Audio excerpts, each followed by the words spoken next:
Hi guys and welcome ulit sa another episode ng Aling Oday's Kitchen. Since nalalapit na ang holiday season, gagawa tayo ngayon ng popular na panghanda tuwing Noche Buena or New Year's Eve. Ito ay ang Pinoy style sweet ham. And here are the following ingredients.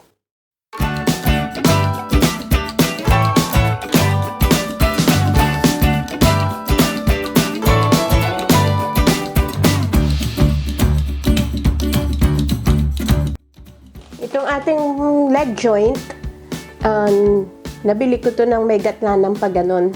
Tapos gagamitan ko to ng net. Itong net na to, nabili ko lang siya sa butcher. Kung wala kayong net, gumawa na lang kayo. Ikutan nyo na lang siya ng sinulid na ganchilyo. Yan. Medyo mahirap. Ito nabili ko lang sa butcher shop.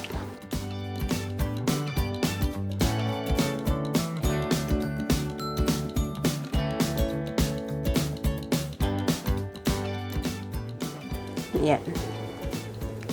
Pasok ko lang.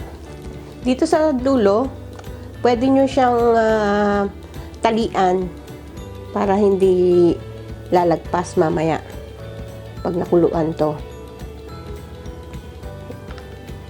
Tali nyo lang tightly.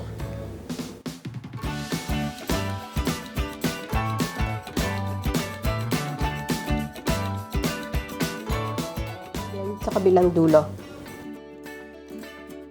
Isiksik natin kasi para mamaya pag naluto to liliit, di ba? So isiksik natin.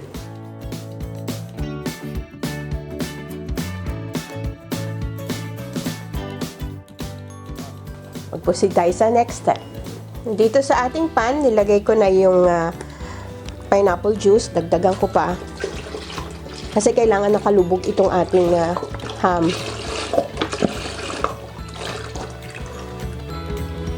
Lagyan natin ng tubig. Dahil tayo mga Pilipino mahilig sa sweet ham, lagay natin brown sugar. Lightly crushed garlic, whole peppercorn, star anise, cloves,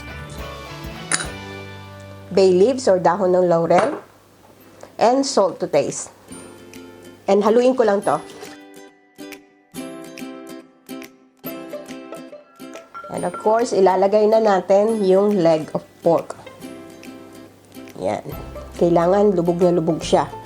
Wala akong malaki-laking, ito na pinakamalaki kong kasirola.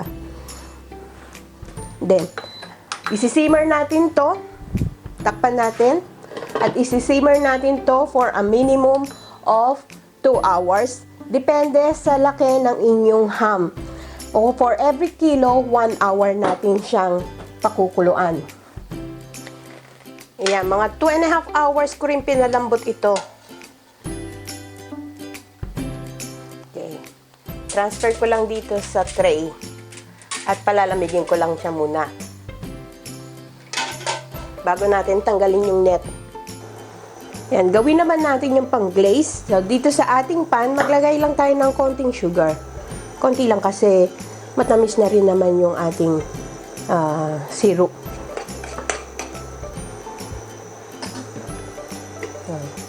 Medyo tunawin lang natin.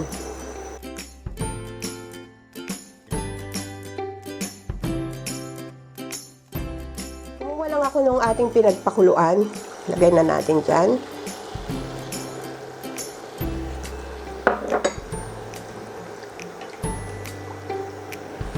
Lagay lang ako ng konti lang, pineapple juice. So, tikman nyo na lang yung sweetness kung okay pa sa inyo. Alam nyo naman tayong Pilipino, matamis ang ating ham.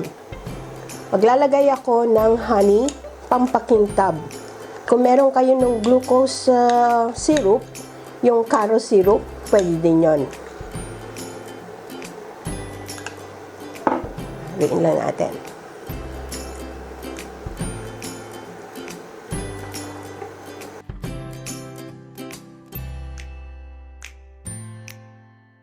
Lang natin. Ayan, kumukulo na. Pagka ganitong medyo malabnaw pa ang ating syrup or yung ating glaze, Kuha lang kayo ng cornstarch sa slurry. Konti lang. Hindi naman kailangan malapot na malapot.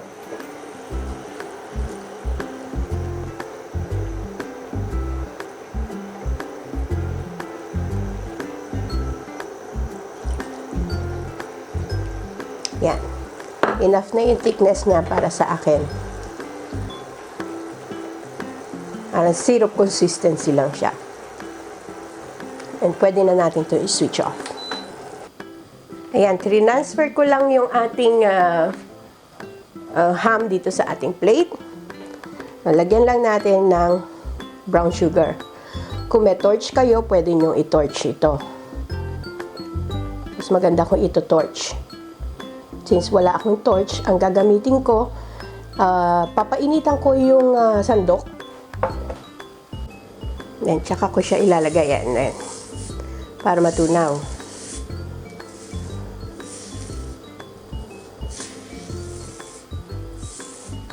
So, ulit-ulitin nyo lang. Painitan uli yung sandok. Siya ididikit.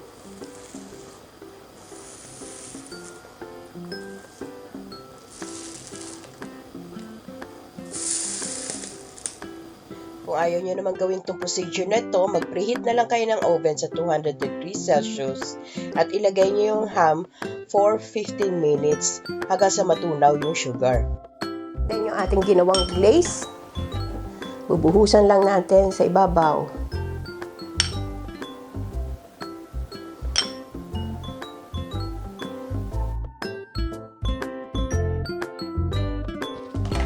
Kung meron kayong ice pineapple, pang decoration lang, lagay natin sa ibabaw.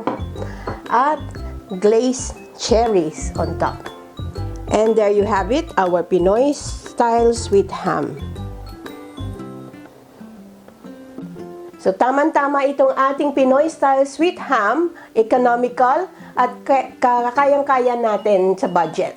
So sana magustuhan niyo itong recipe na ito and share it with your friends. Don't forget to give us a thumbs up and subscribe to my channel. Ako po si Aling Oday. Magkita-kita ulit tayo sa aking susunod na video. Salamat! Bye! Please follow me on my Facebook page, Twitter, and Instagram.